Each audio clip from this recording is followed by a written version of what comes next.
Legal Dictation 91. Be ready. Start. In the present case, the respondents in the writ petition had raised a specific plea of delay as a bar to grant relief to the petitioners.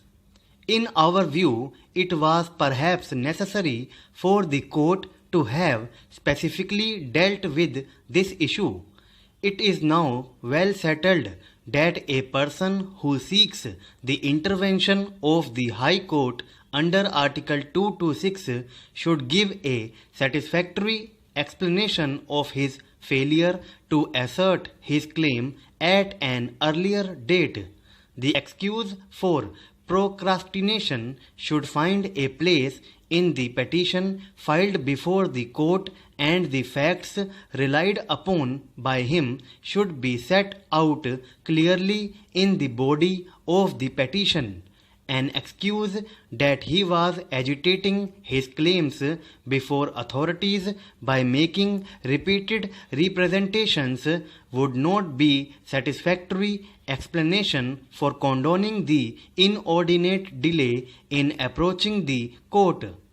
If a litigant runs after a remedy not provided in the statute, it cannot be a satisfactory explanation for condoning the delay in approaching the court.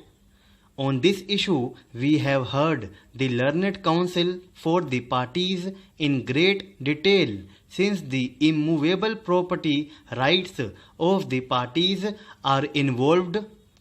In our considered view, there is no explanation, much less satisfactory explanation, offered by the respondents in approaching the writ court after an inordinate delay of nearly 15 years from the date of the notification issued under the Evacuee Property Act. For the delay from 1952 to 1955, the contesting respondents would only submit that they were not aware of the notification issued under the Evacuee Property Act, since no notice was served on them through a public notice was issued by the authority under the Evacuee Property Act.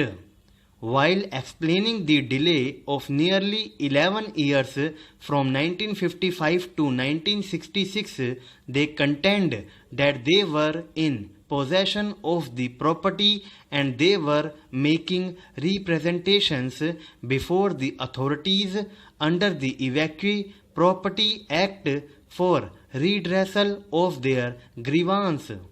The delay after the orders were passed by the Settlement Commissioner in the year 1983 till the writ petition was filed in the year 1990. It is explained that they had moved the state government suo motu to revise the order passed by the Chief Settlement Commissioner, and since the state government returned their request, they had approached the High Court to issue directions to the state government to issue appropriate directions. In our considered view, there was inordinate delay in approaching the authorities for redressal of their grievance. As rightly contended by Shri Mukund, even when they approached the authorities, they were claiming wrong reliefs or incomplete reliefs. Even when they filed the writ petition in the year 1990, they did not choose to caution the correctness of the notification, but was cautioned by way of filing an amendment application in the year 1998. There is some merit in the submission made by learned counsel for the contesting respondents that the petitioners had not offered any satisfactory explanation in approaching the court nearly after 3 decades from the date of notification issued under the Evacuee Property Act.